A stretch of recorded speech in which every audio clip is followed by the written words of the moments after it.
So you guys went around the room and you read, you got information about the different party eras, and we want to use that then to try to understand on the next page of your packet. There are some really important concepts that are going to be illustrated by the things that you read. In terms of, like, what would I expect you to know from history? Like, what would I expect you to know from these instances? There's one really key thing from this first party era over here early about the election of 1800. Nathan, can you tell me what happened in the election of 1800? Like, why that would be important to our study of political parties? Is that where the Federalists, like, kind of lost control of the 1800s? And why do you think that would be important? Because it kind of showed, like, this wouldn't be a one-party country anymore. Awesome. And you guys, it's a huge experiment because we experienced a regime change. We experienced a peaceful transfer of power from one regime to another, and the country didn't crumble. We didn't fall apart. We didn't have to kill anybody. We didn't have to forcibly remove them. They accepted the loss, a little disgruntled, but they accepted the loss and they moved on. It says a lot about the legitimacy of our country and that it's going to be able to last. So, like, even though the parties weren't a part of our Constitution, they'd always kind of been there. And it said that maybe they're not as detrimental as our framers thought they were going to be. So that's really all you need to know about the election of 1800. I will never ask you anything about that second era because that's just kind of the development of early political parties and how things are going to work. But these last three party eras, starting with 1860, that's when it's really going to start to matter. Okay? So, Amelia, if these represent a party era, how do you think you would define the concept of a party era? Well, think about, like, when you read these posters, you read that little summary. Like, all of them are a party era, so what do they have in common? Each was like a different, not reform, but like a change that they're making. Okay, there's a change that they're making. All right. What do you think, Cheyenne? Like an era that's defined by a certain group of parties or... How would I know that that party defined that era? When I look back historically and I go, oh, that was a Republican Party era, what would be evidence of that? They won most elections. They won most elections. What kind of elections? For the presidential and for the Congress. So we look at that combined. So we look at that and we go, wow, from 1860 to about 1932, most of the presidents we elected were Republican. Most of the Congresses were controlled by the Republican Party. That doesn't mean absolutely 100%. It doesn't mean that all the presidents were that or the Congress was always that. It's a retrospective concept where you look at that trend, okay? So, Nicole and Wynn, so if you were to think about that, if we had a Republican Party era, and that means our policymaking institutions were dominated by the Republican Party, how would you expect that to then affect public policy?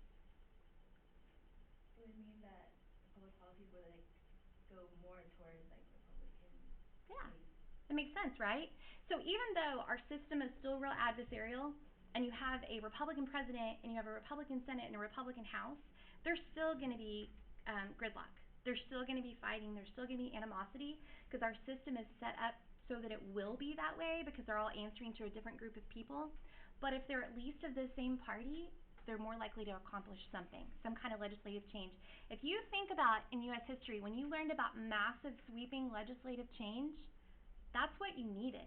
You needed, think about like Reconstruction or the Progressive Era with all the legislation that was passed to extend rights to the middle class. The Great Depression. Remember, FDR had trouble until he was able to basically get control of the Supreme Court and appoint people who were like-minded, and then suddenly, like, everything was out of their way and they could pass all that sweeping kind of legislation. So what you need, like, that's what you're going to tend to see. It's not a slam dunk, it's not a guarantee, but that's probably what's going to happen, okay?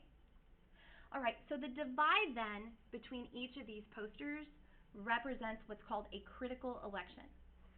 So if you think about the dates and you look at your timeline, we experienced a critical election around 1860, around 1932, and 1968. And that's kind of a misnomer because a critical election doesn't have to be a singular election. It could be a series of elections where you go, oh wow, there was really some kind of shift. So, critical election. What happened in 1860? But what happened in our country in 1860? Civil War. Civil War. What was going on in our country in 1932? Great Depression. Great Depression. What was going on in our country in 1968? Democratic Party flip. Vietnam War and Civil Civil Rights Movement. Three of the most defining times. Three of the times where you experienced the most change. Okay? So a critical election, what is it that's causing those critical elections? What kind of change? Voters that are just angry with the party establishment, like the New Left and Democratic National Convention just got really mad at the Vietnam War. Okay, all right. So there's some kind of social change which causes voters to feel differently about their government. So we've got a war, we've got an economic crisis, and then we've got significant social upheaval and a very, very unpopular war, right? So if you think about all of those, what they've got to be, what causes a critical election, it's got to be one of those things, like I said, some kind of crisis that has a pervasive domestic impact.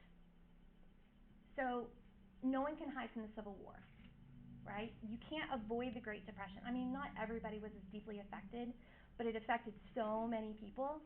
And then the Civil Rights Movement, I mean, like that was blasted, like it was everywhere. Vietnam, the unpopularity of Vietnam, most people that lived during that time period were somehow, some way, like personally affected by all of those events.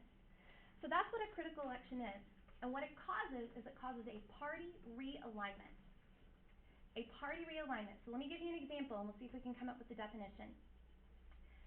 Kaylee, in 1860, as a result of the Civil War, the Republican Party is going to dominate.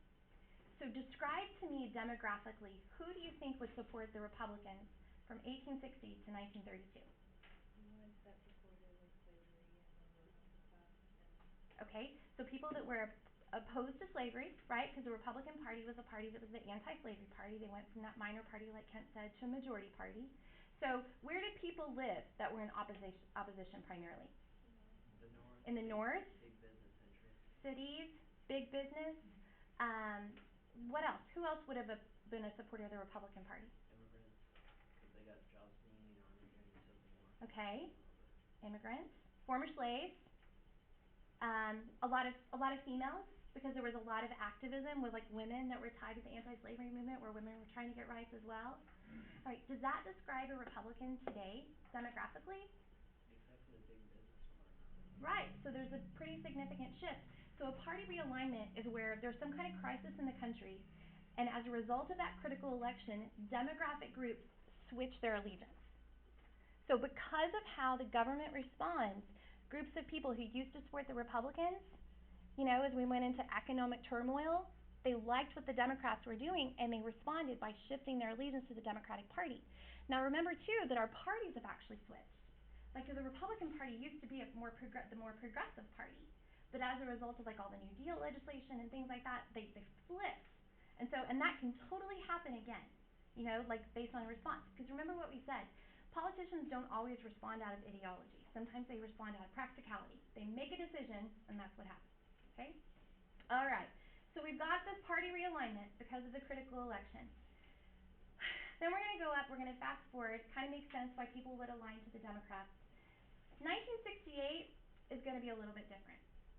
Okay, so I like to think about my grandparents' generation and then my parents' generation, because my parents are kind of like the tail end of the baby boomers, whereas my grandmother, I promise you, like FDR is in her top 5 favorite people that have ever walked the planet, period, probably, okay?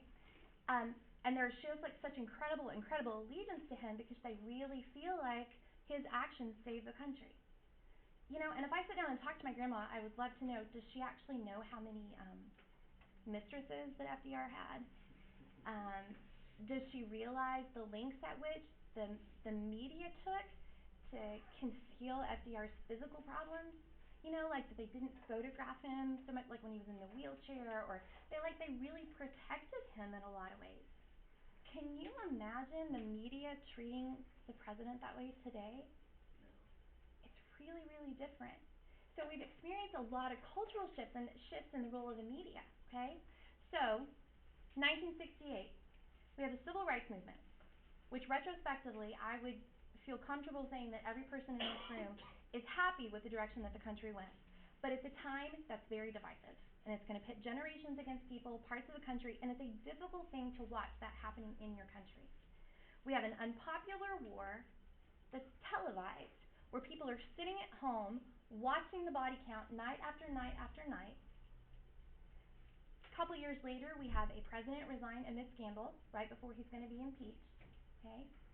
So 1968 forward, we're going to experience a different kind of alignment. Rather than being a party realignment, we say since 1968 we have had party de-alignment. Cheyenne, you're zoning out on me again. Party de-alignment is moving away from party loyalty. So the Democrats from the 30s to the 60s built this loyal base of people. Not everybody. We had Republican presidents. We had support for the Republican Party. We've never been dominated by one party forever. But they built this base. But in 1968, the result wasn't the same. If you look at those men over there on the wall, think about this. Every president since 1968, none of them have had the Congress be their same party for more than 2 years, except for W. So Reagan is elected in 1980, Republican Revolution, we feel good, back to the good old days. 2 years later, the Democrats get control of part of Congress. 1992, Bill Clinton is elected, exciting, change, things are going to be different. 2 years later, they lose control, the Democrats lose control of the House of Representatives, and we experience a government shutdown. Obama's elected in 2008. Change we can believe in. Yeah, young people voting. We're so excited. Positive election. 2 years later, the Democrats lose control of the House of Representatives. So what that is called divided government. So how would you define divided government, Katie Cox? Whenever the president has different political parties and Good. You have to have some different representation in your policymaking institutions of party. So divided government could be a Republican president, a democratically controlled Senate, and a Republican House. It could be like we are right now, where all of Congress is Republican and the executive is Democrat. It just means that those three policymaking institutions aren't dominated by the same party. I remember, like, after the election of 2008, it was really a very fun election. Like, it was not like this is now, where, like, they're so nasty about each other. There was a lot of positivity. And I remember, like, I was reading some stuff saying that people said that we have had this, like, resurgence, and maybe we've created this new generation of voters where people are going to feel differently about the government. And I remember, like, cynical me thinking, I don't think so. Because what would you have to have in order for us to feel like that? In order for us to have a resurgence and a commitment and basically, like, to enter into a new party era, what would we need? Have to get rid of the federal deficit. Okay, but step away from, like, the policies. What would have to happen to cause, like, my grandparents' generation, or to cause, like, 80 years of loyalty to a party? a crisis of some kind. Okay, and if there was some kind of crisis, what do you think would have to happen, Katie? Got food in your mouth? We would have to vote for a different party than normal. Okay, we'd have to vote for a different party than normal. But we've had crises, right? Like, we've had 9/11. We've had a horrible, horrible recession where tons of people lost their jobs. We've had a lot of different things. How is the crisis of the Great Depression or the Civil War, how is that different than the crises we've experienced since 1968?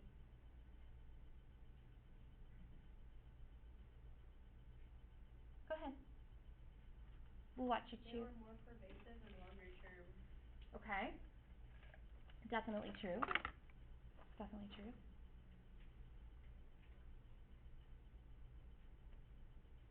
Why were people loyal to a political party back then, though? How is their perception of parties different than ours? I think they had faith in the party. Very good. They believed that the party saved it. They believed that the party was the answer. They believed that the party came forward, presented alternatives, and fixed the problem.